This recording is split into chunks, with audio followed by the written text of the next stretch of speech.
మా వారు బెల్జియం వెళ్ళిన తర్వాత కొన్ని ప్లేసెస్ అయితే ఎక్స్ప్లోర్ చేస్తున్నారు. ఇదైతే గ్రాండ్ ప్లేస్.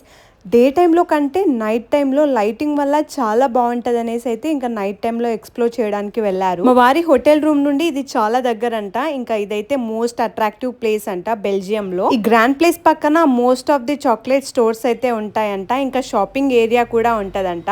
నిజంగా నైట్ టైంలో అయితే లైటింగ్ వల్ల చాలా బాగా కనిపిస్తుంది కదా. అసలు ఇక్కడ చూస్తున్న కంచు విగ్రహాన్ని తాకితే మనకంతా మంచి జరుగుతుందనేసి అయితే బ్రెజిల్ పీపుల్ నమ్ముతారంట. నెక్స్ట్ మీరు చూస్తుంది అయితే చాలా ఇంట్రెస్టింగ్ గా ఉంటది. దీన్ని అయితే మానికన్ పీస్ అంటారంట. ఒక చిన్న అబ్బాయి యూరినేట్ చేస్తున్నట్టుగా ఉంటది. ఇవన్నీ బ్రెజిల్స్ లో అయితే మోస్ట్ ఫేమస్ టూరిస్ట్ అట్రాక్షన్స్ అంట. నేను ఈ జన్మలో ఇండియా దాటి వెళ్తానో లేదో తెలియదు కానీ మా వారైతే అన్ని బాగా ఎంజాయ్ చేస్తున్నారు. సో ఇక్కడైతే ఆ కంట్రీ ఫ్రిడ్జ్ మ్యాగ్నెట్స్ ఉన్నాయి. చాలా డిఫరెంట్ వెరైటీ కనిపిస్తున్నాయి కదా. సో నెక్స్ట్ బెల్జియం నుండి మీరు ఎలాంటి వీడియోస్ ఎక్స్పెక్ట్ చేస్తున్నారో కామెంట్ చేయండి. అండ్ ఈ వీడియో నచ్చితే మాత్రం లైక్ షేర్ సబ్స్క్రైబ్ చేసుకోండి.